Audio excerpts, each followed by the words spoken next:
to make lilacs, you're going to need some bent wire with little hooks. And this is just a thinner gauge wire so that it's going to be a little bit more flexible. This isn't for the stems, it's just for each individual flower.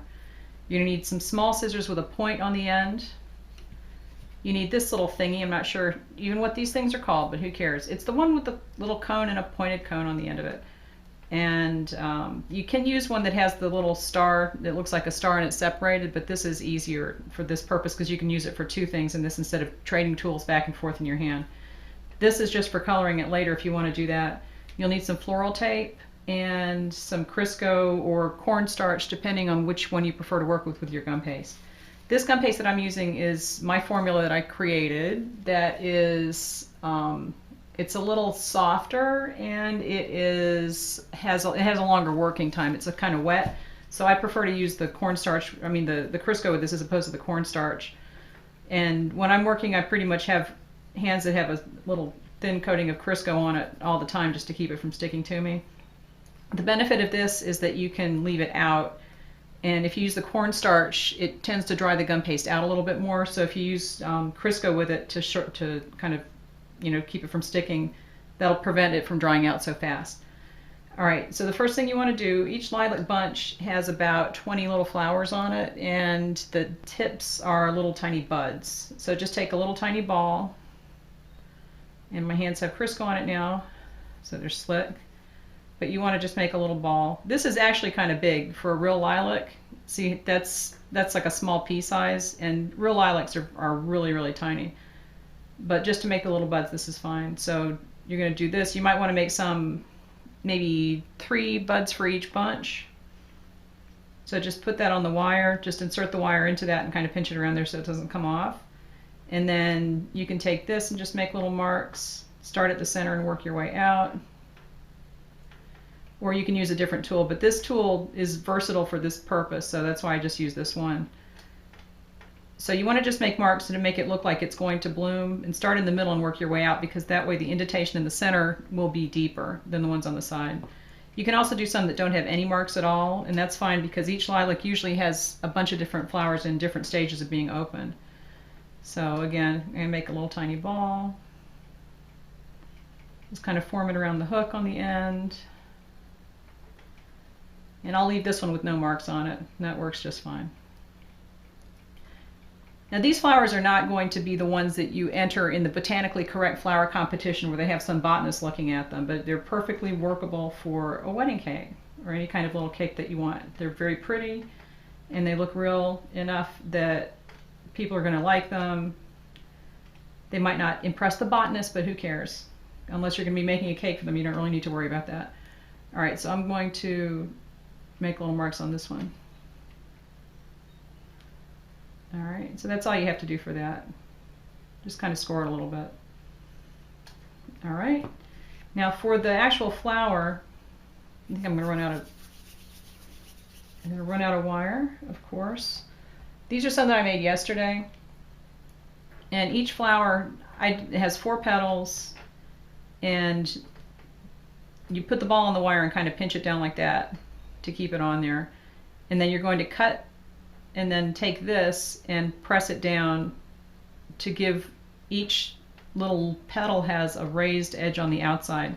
Lilacs kind of have the leaf kind of folds up, the petal folds up a little bit on the edge, so by pressing down in the middle here it forces the edges up and it makes it look a little bit thicker. So if you're going to go back and paint it, then that's a really easy way to paint them. And it kind of makes it look more realistic than just pinching them with your finger, because if you pinch it, it's going to flatten it out, and that's not how they really look. So that's what it's going to look like when you're done. And the way that you do it, start with a ball. This is a little bit big. I don't even know what this size is. It's a little bit smaller than a marble that you would play with. All right. You can kind of narrow this out at one end if you want, or just leave it as a ball. It doesn't really matter. Take the hook and stick it into one end of it.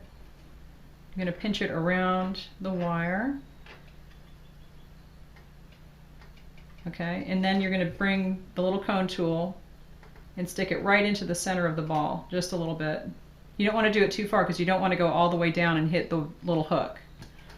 The hook should be probably right about here at this point. So it's only going to go up to about here. It's not going to go all the way through. All right, so then you're going to take the scissors. I'm trying to do this sideways so you can see. I'm not sure what kind of a view this is giving you. But you want to make 4 cuts directly across from each other. And then open the petals up a little bit.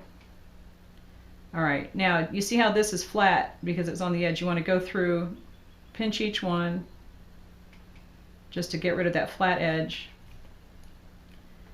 Now come back, and at this point I can see that the wire is right there in the center. It's in there a little bit.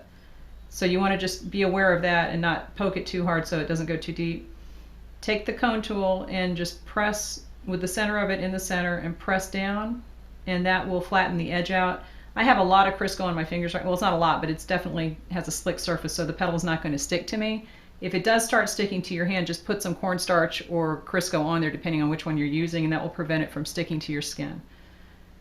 All right, so you just go all the way around, put the cone in the center and press down, cone in the center and press down, cone in the center and press down. Now see, at this point the wire is showing.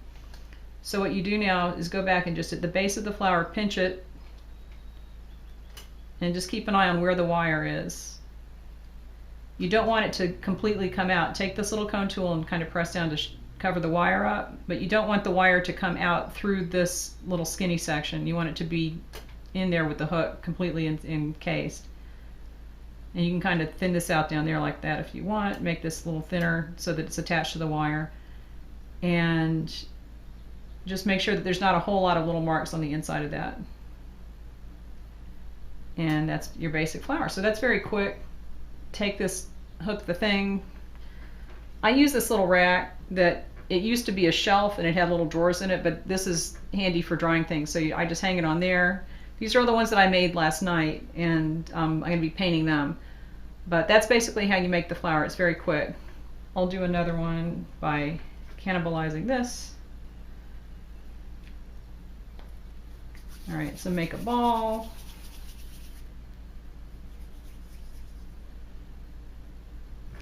It doesn't have to be perfect. It just has to stick on the wire.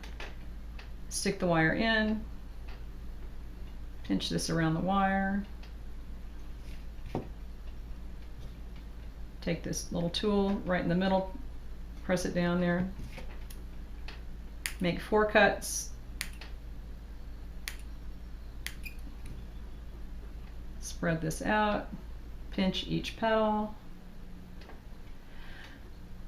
Okay, and then take this tool and go back and press them. 1, 2, 3, 4. And if you want to go back and mess with it, make the petals a little bit pointier or whatever, that's fine.